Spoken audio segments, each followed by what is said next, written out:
Narito ang GT Cut 1. Ito nga raw ang one of the greatest hoop shoe ever. Kaya naman ito, ginamit ko agad sa basketball court. Ang tanong, solid nga ba talaga pang laro? Ito nga pala si Jogs.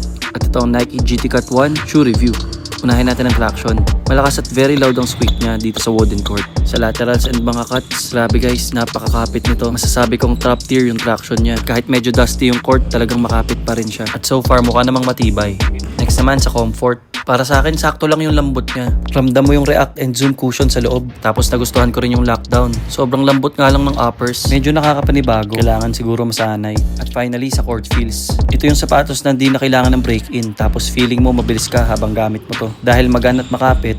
Tapos maganda yung lockdown. Kaya panalo. Pero ang SRP niya nga pala is nasa 10,000 plus. Tapos fitting niya nga pala is snug fit. Pero ang recommended ng karamihan, true to size pa rin ang kunin. At yan na nga ang GT Cut 1. Kaya pala one of the greatest hoop shoe ever to.